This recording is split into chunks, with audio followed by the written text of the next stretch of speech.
Hi students, कैसे आप? Hope आप इंजॉय कर रहे होंगे और स्टडी भी कर रहे होंगे। तो आज का जो हमारा टॉपिक है वो मैंने लिया है मेटल एंड नॉन मेटल से 10th क्लास का ये चैप्टर है। तो इसमें हम ज़्यादा नहीं करेंगे, आज इसकी फ़िज़िकल प्रॉपर्टीज़ करेंगे और फिज़िकल प्रॉपर्टीज़ में कुछ एक्सेप्शनल्स हैं वो भी डिस्कस करेंगे। ये जो एक्सेप्शनल हैं ये बहुत इंपॉर्टेंट हैं, कॉम्पिटिटिव एग्ज़ाम में भी आती हैं और आपके एग्ज़ाम में भी ये आती हैं। तो आइए स्टार्ट करते हैं। फिज़िकल प्रॉपर्टीज़ में देखो, पहले तो मेटल्स और नॉन मेटल्स को समझने की कोशिश करेंगे। हमने एलिमेंट्स के बारे में पढ़ा था और एलिमेंट्स को हमने 3 भागों में जो है वो डिवाइड किया था, है ना। एक हमने किया था मेटल्स, धातुएं जिसको बोलते हैं हम, और एक किया था हमने नॉन मेटल्स, अधातुएं जिसको बोलते हैं हम, और तीसरा होते हैं मेटालॉइड्स जिसको हम उपधातुओं भी बोलते हैं। तो मेटल्स के कैरेक्टर आज हम डिस्कस करेंगे, नॉन मेटल के भी करेंगे साथ में, और मेटालॉइड के हम लेटर सेशन में करेंगे। तो मेटल्स की प्रॉपर्टीज़ जो होती हैं और नॉन मेटल्स की जो प्रॉपर्टी होती हैं, दोनों का कॉम्बिनेशन जो होता है वो मेटालॉइड्स में होता है। कुछ मेटालॉइड्स में कुछ प्रॉपर्टीज़ मेटल की होती हैं, कुछ जो है वो नॉन मेटल्स की होती हैं। ठीक है, तो आइए आज हम डिस्कस करेंगे physical properties of metals and non metals की। देखो, ये आपने लोअर क्लासेस में ये आपने पढ़ा था और मैंने जो बेसिक कंसेप्ट बनाए थे उसमें भी मैंने ये डिस्कस की थी फिजिकल प्रॉपर्टीज़, क्योंकि बिल्कुल बेसिक सी चीज़ें आपको मेटल और नॉन मेटल के बीच में ये डिफरेंस जो है वो फिजिकली आना चाहिए, है ना। तो मेटल्स और नॉन मेटल्स के बीच में देखो क्या क्या डिफरेंस जो कर सकते हैं हम फिजिकल प्रॉपर्टीज़ के आधार के ऊपर। ठीक है, तो देखो, एक तो फर्स्ट हम करेंगे कि मैक्सिमम, हम बात करेंगे स्टैंडर्ड की, मैक्सिमम की करेंगे, है ना, स्टैंडर्ड की बात करेंगे। इसमें एक्सेप्शनल है वो हम डिस्कस करेंगे। तो मेटल में देखो, मेटल में जो फर्स्ट हमने करैक्टर देखा वो होता है लस्टर का। ठीक है, तो इसमें लस्टर होती है, चमक होती है। मैक्सिमम जो मेटल्स होती हैं वो लस्टर्स होती हैं, उनमें चमक जो है वो होती है और इनमें लस्टर जो है वो नहीं होती है। अगर हम मेन बात करें, है ना, बेसिक की जो बात करें हम, एक्सेप्शनल इसमें हो सकती हैं। और उसके बाद नेक्स्ट जो इसका प्रॉपर्टी होती है वो होती है इसकी मैलिएबिलिटी, है ना। मैलिएबिलिटी क्या होती है, इसको हम हिंदी में बोलते हैं आघात बद्धता, है ना। तो मैलिएबिलिटी जो होती है, इसका ये ऐसा प्रॉपर्टीज़ है मेटल्स की कि इसको आप बीट करके, पीट करके आप इसकी क्या बना सकते हैं, इस तरह से एक बड़ी सी चादर जो है वो बना सकते हैं। यानी कि मेटल के एक पीस को आप आसानी से एक चादर के रूप में, एक बड़ी शीट के रूप में जो है इसको आप कन्वर्ट कर सकते हैं ना। और ये करैक्टर्स जो है वो मैलिएबिलिटी का नॉन मेटल्स में नहीं होता है ना। ये ब्रिटल्स होती हैं, भुरभुरी होती हैं, इनको अगर आप पीटेंगे तो ये टूट जाती हैं। और नेक्स्ट जो करैक्टर है वो है डक्टिलिटी का। तो डक्टिलिटी जो होती है मेटल्स की जो प्रॉपर्टी होती हैं, डक्टिलिटी में क्या होता है, इसको हिंदी में तन्यता बोलते हैं।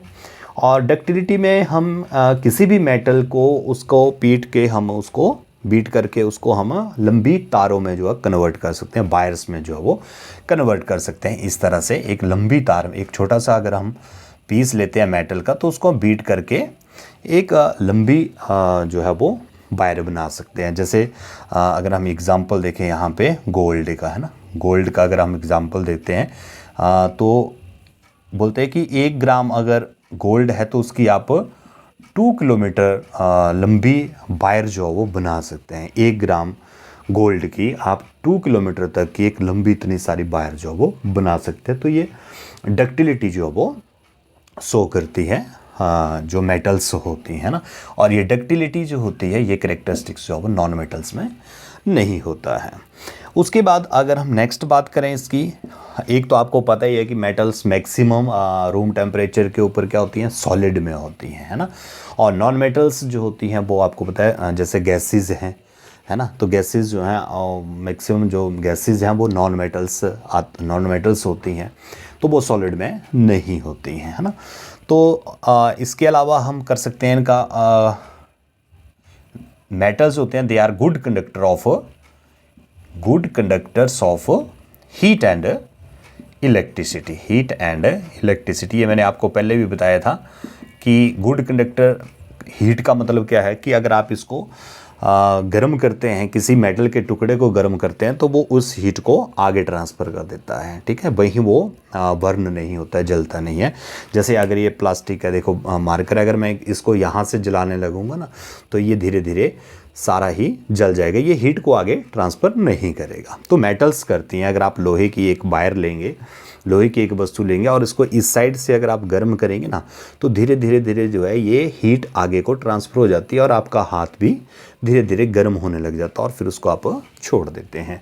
तो ये प्रॉपर्टी जो होती है गुड कंडक्टर ऑफ हीट की जो है वो मेटल्स में वो होती है ना।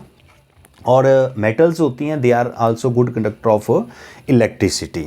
इलेक्ट्रिसिटी की भी अच्छी कंडक्टर होती हैं क्योंकि इनमें से जो करंट होता है, विद्युत धारा जो होती है वो पास हो जाती है ना, क्रॉस हो चली जाती है उसमें से भी।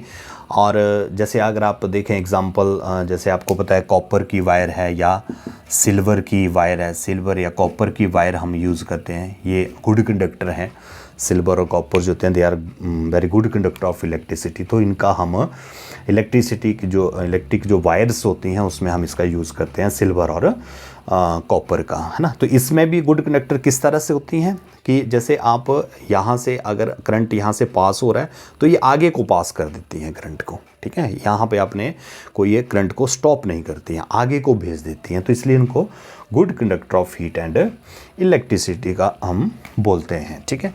और ये स्टैंडर्ड में अगर हम देखें बात तो नॉन मेटल्स में प्रॉपर्टीज़ नहीं होती, कुछ एक्सेप्शनल में ये होती है वैसे। जैसे अगर हम ग्रेफाइट की बात करें, है ना, जो कार्बन का एलोट्रॉप्स है तो वो गुड कंडक्टर है, वो एक्सेप्शनल है, लेकिन हम स्टैंडर्ड की बात यहाँ पे कर रहे हैं। उसके बाद सोनोरस एक प्रॉपर्टी है। सोनोरस का मतलब क्या होता है कि जब आप मेटल्स को बजाते हैं तो वो एक साउंड करती है ना, आवाज़ जो वो करती है एक, जबकि जो नॉन मेटल्स होती हैं वो इतनी शार्प आवाज़ जो इनकी नहीं होती है। तो ये प्रॉपर्टी भी इसमें कहीं ना कहीं मिस होती है। तो ये बेसिक्स जो डिफरेंस है मेटल्स और नॉन मेटल्स के बीच में, जो आपको पिछली क्लासेस में भी किया होगा आपने, ये मैंने थोड़ा सा आपको रिफ्रेश किया इसके बारे में। अब यहाँ पे जो आपको बहुत इंपॉर्टेंट जो चीज़ होने वाली है 10th क्लास के लेवल के ऊपर, वो यहाँ हम थोड़ी सी एक्सेप्शनल्स पढ़ेंगे कि कौन कौन सी ऐसी मेटल्स हैं या कौन कौन सी ऐसी नॉन मेटल हैं जो एक्सेप्शनल है ना, जो हमने यहाँ पे प्रॉपर्टीज़ की उनको कहीं ना कहीं वो मिस करती हैं, है ना। तो जैसे यहाँ पे अगर हम देखें नॉन मेटल्स में मेरे पास देखो ब्रोमीन का एग्जांपल है। जैसे ब्रोमीन जो है एक क्या है, ब्रोमीन जो है एक नॉन मेटल है। और नॉन मेटल्स में हमने देखा कि वो मैक्सिमम गैसेस में होती हैं या ब्रिटल होती हैं, लेकिन ब्रोमीन एक ऐसी नॉन मेटल है जो लिक्विड स्टेट में होती है ना, लिक्विड स्टेट में जो वो होती है जो ब्रोमीन है, ठीक है। तो ये एक एक्सेप्शनल है।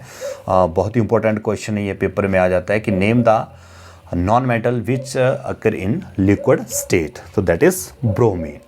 उसके बाद अगर हम नेक्स्ट बात करें, हमने पढ़ा भी कि मेटल्स होती हैं metals are solid in nature. Metal जो होती हैं वो सॉलिड होती हैं, मैक्सिमम मेटल्स सॉलिड होती हैं। लेकिन यहाँ पे देखो मरकरी है, जैसे मरकरी जो पारा जिसको हम बोलते हैं हिंदी में, जिसको हम पारा बोलते हैं, जो थर्मामीटर के अंदर होता है ना, थर्मामीटर के अंदर होता है मरकरी। तो मरकरी जो है वो किस फॉर्म में होती है, ये भी रूम टेम्परेचर के ऊपर लिक्विड फॉर्म में होती है ना। जबकि हमने क्या पढ़ा कि मेटल्स होती हैं they are maximum in solid state, ठीक है, सॉलिड स्टेट में होती हैं ये। और सॉलिड स्टेट की वजह से ही इनके बीच में जो इलेक्ट्रोस्टैटिक फोर्स होती है ना, जिसके कारण जो मॉलिक्यूल्स जो होते हैं इस तरह से वो क्या होते हैं, एक दूसरे के साथ वो कॉम्पैक्ट होते हैं ना। सॉलिड में आपने 9th क्लास में ये पढ़ा था, सॉलिड के केस में ऐसा होता है, लिक्विड के केस में मॉलिक्यूल थोड़े से दूर होते हैं और गैसेस में तो ये बहुत ही ज़्यादा दूर होते हैं। तो ये बहुत ज़्यादा हाईली इलेक्ट्रोस्टैटिक जो फोर्स होती हैं, इनके बीच में इंटरमॉलिक्यूलर जो फोर्स होती है, उसके कारण ये मेटल जो वो सॉलिड की फॉर्म में होती हैं। तो उसी कारण जो है ना मेटल्स का मेल्टिंग पॉइंट और बॉइलिंग पॉइंट भी हाई होता है ना, मेल्टिंग पॉइंट और बॉइलिंग पॉइंट भी इनका हाई होता है। बट यहाँ पे आप देखो कि मरकरी जो है वो लिक्विड फॉर्म में है ना, तो इनका मेल्टिंग और जो बॉइलिंग पॉइंट है वो बहुत कम है, तो ये एक्सेप्शनल में है। उसके बाद मैंने यहाँ पे मेल्टिंग और इसकी बात की ना, तो यहाँ पे और भी मेटल है, जैसे गैलियम है और सीजियम है। इनका मेल्टिंग पॉइंट बिल्कुल भी हाई नहीं है। इनको अगर आप हाथ पे रखते हैं तो ये मेल्ट हो जाती हैं, है ना। पाम के ऊपर ही, सिर्फ आपकी हाथ हथेली के ऊपर ही आप रख के देखेंगे तो ये मेल्ट हो जाती हैं। जबकि सॉलिड जो होते हैं वो, जैसे आयरन की हम देखें बात, है ना, आयरन तो बहुत उसका मेल्टिंग और बॉइलिंग पॉइंट होता है, तो ये इसमें एक्सेप्शनल है। उसके बाद देखो आयोडीन का एग्जांपल लेते हैं आप।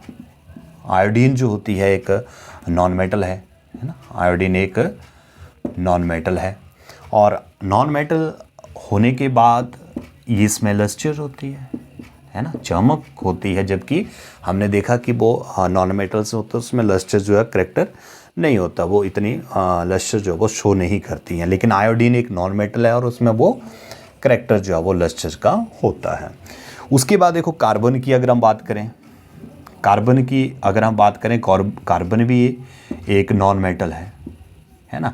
और कार्बन के देखो एलोट्रॉप्स होते हैं दो, है ना, एक डायमंड है और सेकंड है दैट इज़ ग्रेफाइट है ना। और हमने पढ़ा क्या कि जो ये होती है नॉन मेटल्स होते हैं, they are not good conductor of heat and electricity. But यहाँ पे अगर आप कार्बन के एक एलोट्रॉप की बात का हम देखें, ग्रेफाइट की, जो आपके जो लेड पेंसिल होती है ना उसके अंदर वो ग्रेफाइट होता है, कच्ची पेंसिल जिसको हम बोलते हैं ना, तो उसके अंदर जो जिसके साथ आप रिफिल के साथ लिखते हैं वो ग्रेफाइट का बना होता है। या जो सेल होता है उसके अंदर जो एक रॉड होती है बीच में ब्लैक कलर की, वो ग्रेफाइट की होती है। तो graphite is a good conductor of electricity. हालांकि हमने नॉन मेटल में नहीं पढ़ा, नॉन मेटल में हमने पढ़ा कि they are bad conductor of heat and electricity. तो यहाँ पे ग्रेफाइट का एग्जांपल देखो आप, नॉन मेटल होने के बावजूद भी है गुड कंडक्टर है ना। और डायमंड का आपको पता है, diamond that is the hardest substance on this earth, है ना, या on this in this world, है ना। पूरे संसार में सबसे हार्डेस्ट सब्सटेंस जो नोन है अभी तक वो डायमंड होता है ना। और उसके बाद नेक्स्ट में हम देखते हैं जैसे एल्कलाई मेटल्स हैं, एल्कलाई मेटल्स होते हैं, क्षारीय धातु जिनको हम बोलते हैं। इसमें जैसे लिथियम है या पोटासियम है ना। लिथियम, सोडियम और पोटासियम जो होती हैं, ये हमने पढ़ा मेटल्स क्या होती हैं, बहुत सॉलिड होती हैं। जैसे आयरन की बात करें बहुत सॉलिड होती हैं, लेकिन लिथियम, सोडियम और पोटासियम ये इतनी सॉफ्ट है ना, मेटल होने के बावजूद ये इतनी सॉफ्ट हैं कि इनको आप बिल्कुल नाइफ से काट सकते हैं, हाथ से भी काट सकते हैं, हाथ से भी इनको आप तोड़ सकते हैं, हाथ में पकड़ के इसको आप तोड़ सकते हैं आसानी से, या चाकू से इसको नाइफ से आप इजी जो है वो काट सकते हैं, ठीक है। तो ये थोड़ा सा बेसिक ही समझो मेटल और नॉन मेटल के बारे में। नेक्स्ट सेशन में हम करेंगे मेटल्स और नॉन मेटल्स की केमिकल प्रॉपर्टीज़। तो तब तक के लिए आप मेरे साथ बने रहें। Thank you.